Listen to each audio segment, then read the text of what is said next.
Introducing Advantech X Factor, a new premium subflooring with a built-in barrier for job site durability with Advantech brand's signature strength and stiffness. So whatever the expectation, go beyond with Advantech X Factor.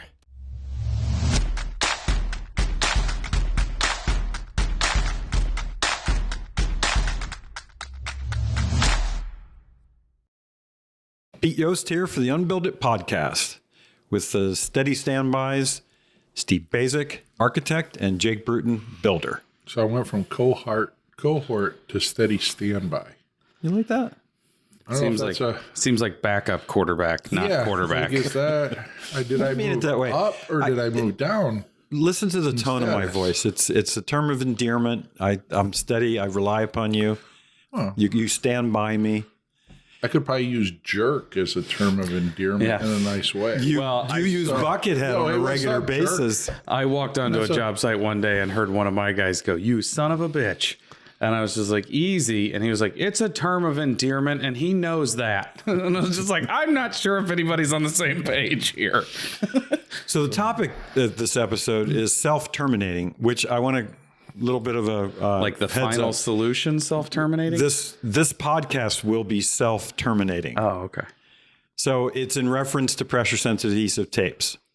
So the reason we're talking about this is that we have many systems now that are both WRBs and air barriers where we are using high-performance tapes to cover all the joints, vertical and horizontal. And the idea is that in the construction world, you can terminate with some sort of physical attachment, like a termination bar, and that traps the top leading edge and means that it can't come loose as water rolls down the WRB. But what about something that's self-terminating, which means you don't need to trap it with a termination bar or some other tape over top of the leading edge? You're relying upon the leading edge to be self-terminating, which means it closes off. It's not weather-lapped, and therefore it has to be a self-terminating tape. So we know that pressure-sensitive adhesive tapes are ones where the adhesive is activated by pressure. You're applying force. It gets those complicated polymers all jazzed. They liquefy, and that's how they get better contact with the substrate. But since folks have been using the term self-terminating, it occurred to me, well, how do we know what self-terminating means? And are there tapes that you can run horizontally across a seam where it's not self-terminating, which means you can't rely upon it and you do need to weatherlap it with something? And as far as I know, there seems to be folks that use the term that know what it means, but not how to quantify, how to separate out a self-terminating tape from a non-self-terminating tape. And I can tell by the rapt expressions on your faces that this is just the most compelling topic I could ever imagine. Yeah, okay, so let's start with, are there any tapes that you know of that require a smear of something else on the top side or a counter flashing of some sort? Great question. So those would be non-self-terminating tapes, in my opinion. Yeah, so like at the head of a window, you would say, oh, I'm going to apply some goop to the top edge of this tape because I'm not real sure it's self-terminating. And the answer is, I've done a lot of tape testing. It's always been in an application not about the position of the tape in a horizontal joint. So I don't know what kind of extra stresses are placed along that top edge, if any. I've never tested a tape for the holding power of that top edge. In fact, we don't have any tests for that. And so that's why I've been talking to the folks at Huber R&D about what do we want to do about this? Because we want to make sure that if people are not using some sort of leading edge coverage like a goop, that you can feather down to the substrate. How do we give people guidance on that? So let's talk about why you might use a goopy thing in that sort of situation. The fluid applied membranes can be feathered out. They can go to a 0 mil thickness, or a close to 0 as they're going to still exist. And so therefore there's not a ledge, for lack of a better term, that then water can be held in tension right there and then stay for a period of time. It's literally just like a sloping mechanism on some level, right? Yep. So that's why when we go, okay, well, if we want to know for sure that the words self-terminating applies, then we can say if it's something that can go down to nothing so that there's no lip, there's no ledge, there's no, leading edge to catch, no capture point there, then we have something that's truly self-terminating in the philosophical discussion that we've had so far. And it's interesting because when I was doing some research on the internet, trying to figure out, well, who uses the term and do they know exactly what it means quantitatively, there was a guy up on a roof, a flat roof, and he had taken a real high performance sealant and rolled it up the side of I guess it might have been a parapet wall. And he said, the manufacturer says this is self-terminating. He said, you can see it's about this thick and then it feathers down to the top. And he goes, I'm going to find out whether this is self-terminating or not. So he pulls out a pocket knife and he starts to hack away at the top of it. And he's like digging, and it's really hard to, and because the edge is thin, but it's still adhered, it was hard to get the blade under. And after about, I don't know, maybe 2 minutes, he said, yep, I think it's self-terminating. I can't get it to peel. So, that's kind of where we are. And we know that there are some tapes that are thicker because they have a deeper adhesive base, which means that they can stick better, presumably, but that gives them a higher profile as the top leading edge. I think we can call, if the moisture hangs there, sort of the dwell time. How long is that water sitting there, if at all? And it occurred to me, too, that since we're using self-terminating tapes on roofs, well, if it's not a vertical wall and it's sloped, now the performance of that top edge becomes even more important because dwell times increase. The dwell time is going to increase. So, I think for the longest time, the folks at Huber R&D were like, we're really not sure how important this is to sort of figure out. But so is this your way of asking them to do something, like forcing them to do something? Well, we had a conversation let's do a podcast so that they can quit dodging me. Is that what's happening here? I think what's happening is Peter's idea, if you didn't read that in. Yeah, I think the idea is that I finally sort of have, had some, I'm some adhesion with them over this topic of, do we need to define this? And admittedly, no one knows how to go about determining what's the threshold for, yes, you need to protect this top edge because you're not going to rely upon it. I mean, once the wall's built or the roof is built, this is your only chance to figure out to make sure it's sticking. So here's a question, and since we're talking about Huber, I'm going to talk about zip tape because it's one that we use a lot. When you look at the install instructions on the zip tape, they talk about weather lapping. Like this vertical leg of tape has to come down and be applied second over the horizontal tape that's underneath of it. So when you're doing the grid, there's a way to do it so that intersections of tapes are weather lapped. Yep. Why the hell does that matter if the tape 3 inches over where there's nothing down coming over top of it? Like, the tape sticks to the tape, according to them. Yes, but the adhesion of the tape to the backer is less aggressive than the tape to the substrate. And that's less the material and more the profile of the material, the physical. No, I think it's inherently because if you have a tape that doesn't have a release paper, you have to choose a backer that's a bond break, right? So the weather laps at those intersections are important because no matter how well you think it's sticking, it cannot wet into the bond break the same way it does the substrate.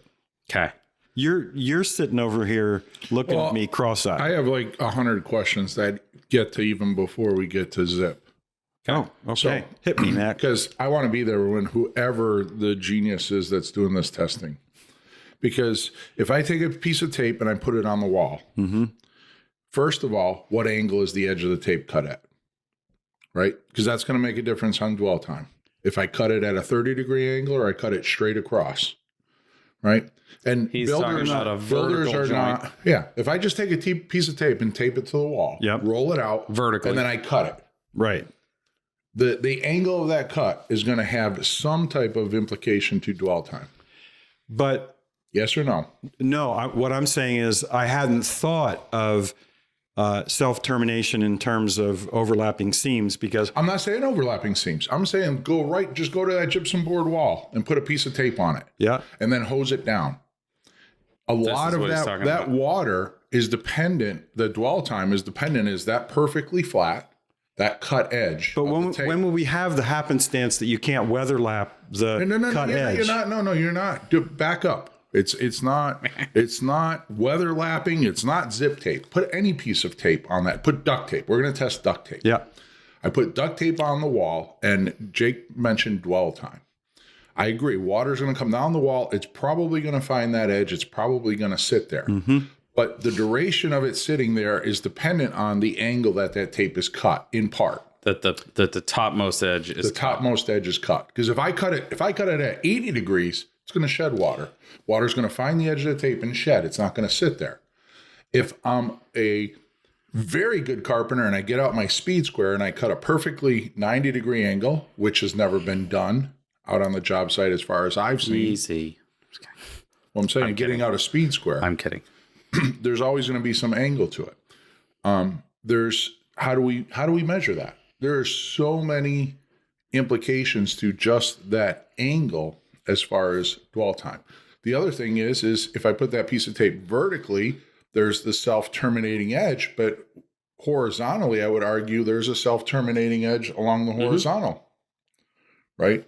So having that tape vertically has some different characteristics than if that tape is installed horizontally. Well, so I'm most concerned about the top edge in a horizontal seam. That's what this is about to me.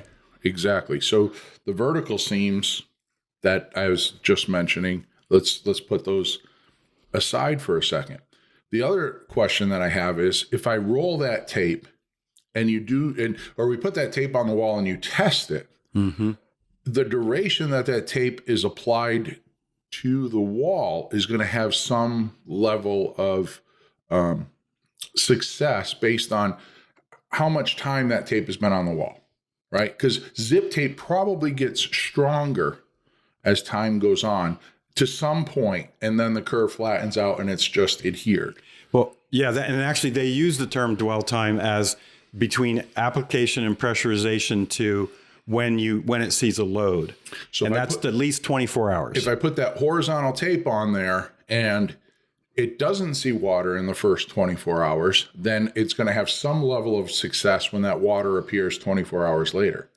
If I put that tape on the wall and it sees water in an hour, yes, then it's going to hit that edge. That edge might curl, but it might only curl for the first quarter of an inch. The remaining 3 1/4 inches might never have a problem because once it gets on the wall for 24 hours, the adhesion has increased. Yep.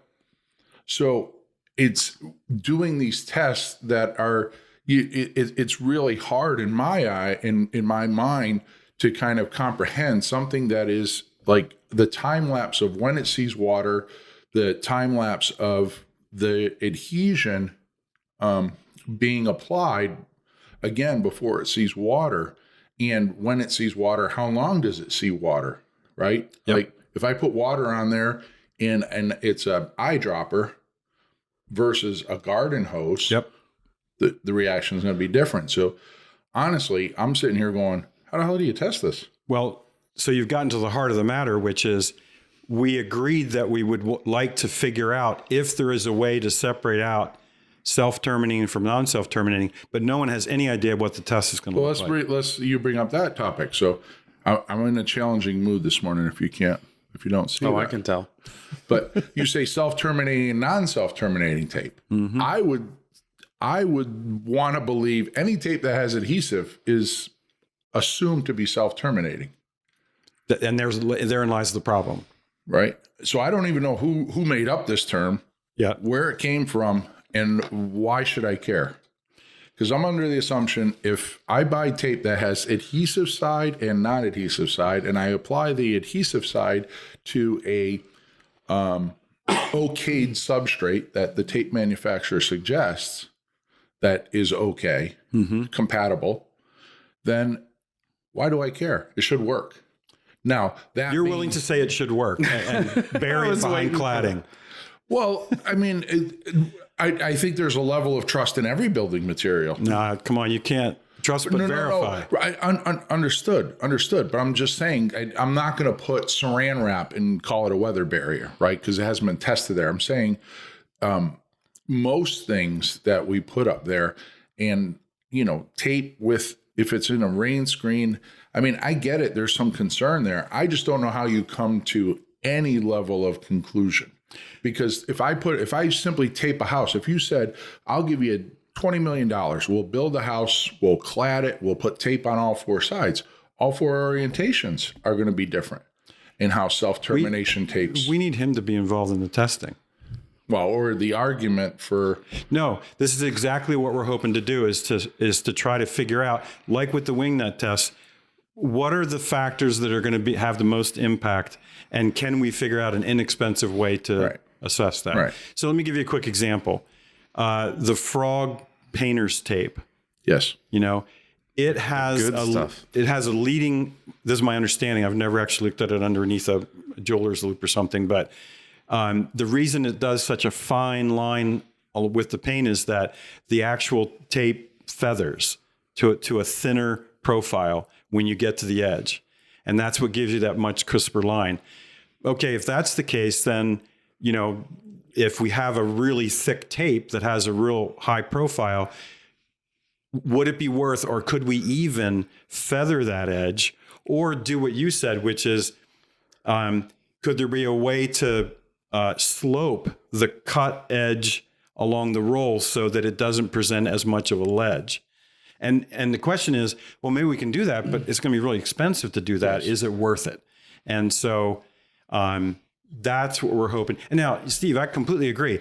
We have no expectation that we're going to succeed at being able to separate out these tapes. And it could be they're all fine. Well, what's funny is I have seen examples of what you're calling self-termination failure, right? If you put up, I'm not going to use their name, but there's some adhered membranes that you can put on a wall, and due to low angle shear, their own weight, they'll simply roll off the wall over time because the adhesive just isn't strong enough to bear the weight of that material, and it'll basically curl off the wall. And if you leave it long enough, it'll curl, pretty heavily off the wall. But even then, like the two examples that I can remember walking up and seeing, I didn't know, did the guy roll it? How well did he roll it? How well was it installed? Yeah, cleanliness of substrate. Exactly. Was the substrate? I mean, I go to some of these job sites. I mean, sheathing's, it's got dust all over it. Then they put it up, and these guys aren't carrying buckets of water and wet rags around when they're putting this on. So, and I'm not saying like you have to trust, but man, this is it's not even a can of worms. This is like a barrel of worms. Well, and it's when I was first doing the Wingnut testing, all the tests are 70 degrees Fahrenheit, 50% relative humidity.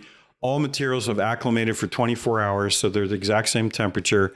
The substrate is stainless steel polished. Yeah. It's been acid washed, and it's like, what the hell does that have to do with a job site? So what the real test there is, go out to a job site and try and find those conditions.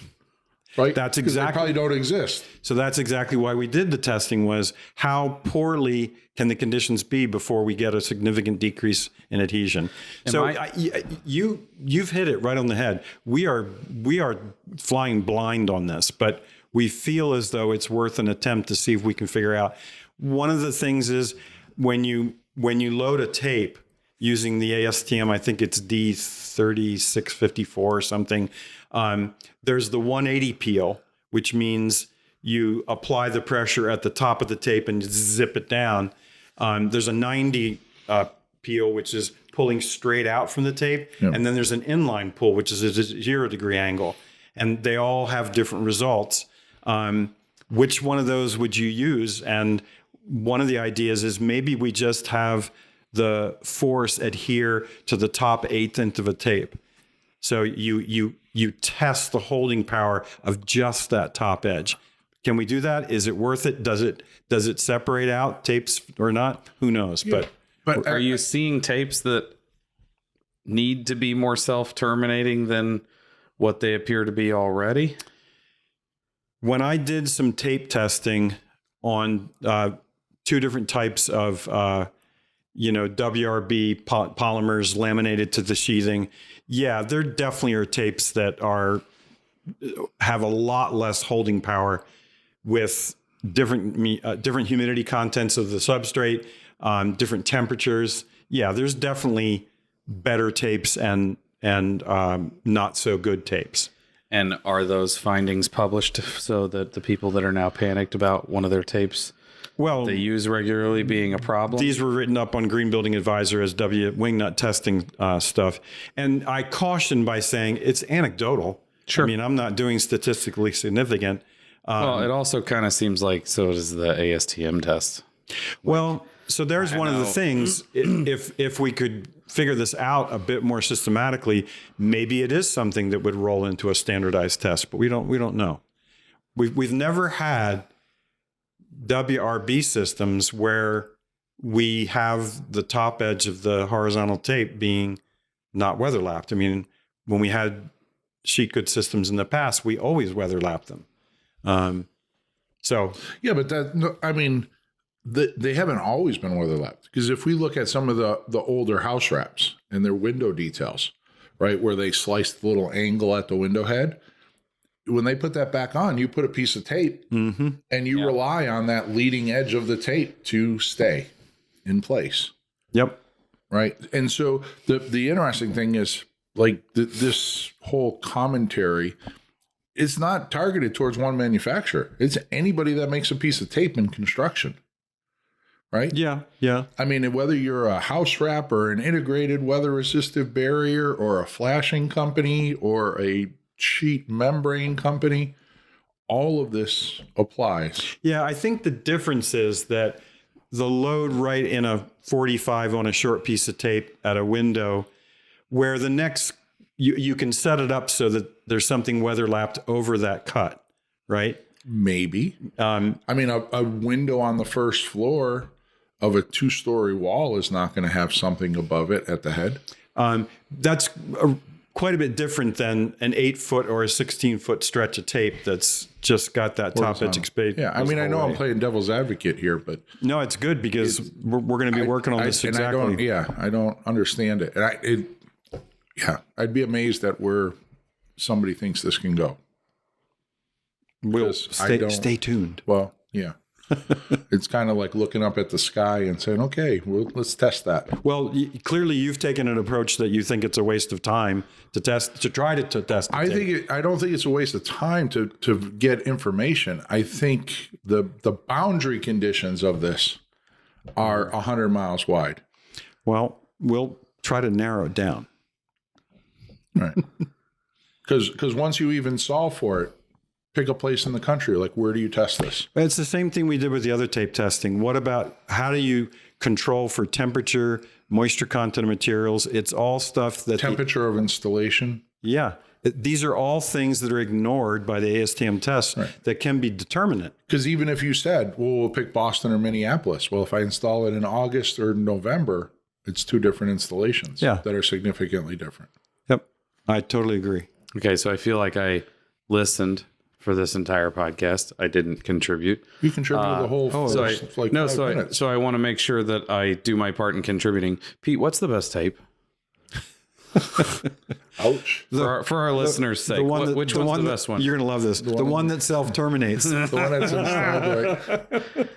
Okay. The one that's installed right. So, yeah. It's going to ride. Did you hear what Steve said? Sorry, he said the one that's installed correctly. And I think that's going to boil down to be the biggest thing, is that we either need to change the profile of the tapes, and I think that's going to be prohibitively expensive, or you got to impress upon the crews, like, It's those long horizontal runs where you better be a Boy Scout. So then the challenge is, do we need tape rollers that are larger in diameter at the edges? Because then when you roll the tape, there's better pressure on the I don't know. I mean, nobody seems to know that the tape we have now doesn't work. Well, or right. I think, Steve, it's also how poorly can the conditions be where we still get the performance we need? Because rain screen siding with big overhangs, we're not having the same concern. Yeah. And I had not thought that if we are concerned about dwell time in a wall, which is vertical, you take a 312 roof, the water's going to spend a lot more time at that leading edge, or it could. Roofs promote lingering. I don't know if I think I told you, but back in, it had to be probably late 90s, early 2000s.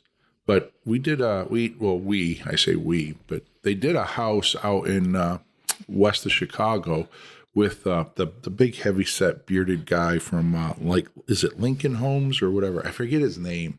He was a really cool guy. I think I can see him, but I can't remember his name. Yeah, I can see him too. But anyways, they actually built the house. She did an XPS and didn't use any tape, right? We gave them a few details of flashing the horizontal or the vertical joints and horizontal, or the vertical they left open. The horizontal joints the XPS has that little tongue and groove. Yeah. Right? Yeah. So we put it up and we did water testing.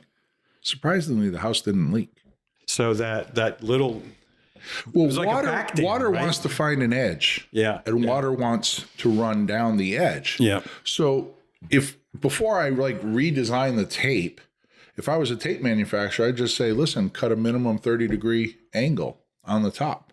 And any water that comes down is going to find the edge and shed. I had not thought of that, but that's incredibly clever.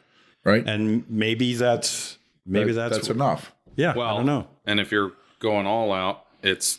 Or do a little pointy hat. Cutting a pointy hat on top of it, because now the distance it has to travel. The problem with the pointy hat is you have to hold it in the middle and cut it. The angle, you can just grab the tape and slice across. Yeah. So it's a little easier to make that cut. But yeah, so these are some of the things that I probably thought I would never think of. But thank you. And once this podcast is over. Peter. But you know what? It's interesting because you bring up studies. I was just recently read this study on drinking. Did you know drinking and the testing that's done for drunk drivers afterwards? Did you know the results are staggering? Yes. You know what? I'm so glad that after a rather tense discussion, you ended it on a high note with a joke. That was a high five. That wasn't anybody hitting each other. Right. Okay. So are we gonna say go to GBA for your resource then? Yeah, if you're interested in past tape testing, and one of the reasons it's interesting, but it's Nerdville. But if you listen to this podcast, one of the reasons we wanted to do this, one of the reasons I want to do this podcast is that people like Steve, who think a lot about geometry, materials, and their performance, we may get other suggestions about how to do better testing. Thank you, Steve. Do you want them to email you? No. Okay. Questions at the UnBuild like Ruben's email or something. Questions at the UnBuild It podcast, and I will forward them to Peter or to Ruben. If you need to get in touch with Ruben, you can send us a question and we'll send it to Ruben. That's what we do with our questions. There we go. Thank you for listening today, Peter. I thought it wasn't going to be worth our time, but it was. I was worried about the content on that one, and that was perfectly fine. I'm only going to go as far as I'm only going to go as far as say it made conversation. I'm not going to say it made good conversation. I'm just going to say it made conversation. Okay. Like, subscribe, hit the little button, smash the button, as Steve would say. Leave us a 5-star review. Tell a friend. We want to keep doing this. We want more people to hear it. That's why we do it. We like these conversations. We like sharing. Thank you, guys. Thanks Bye-bye. much.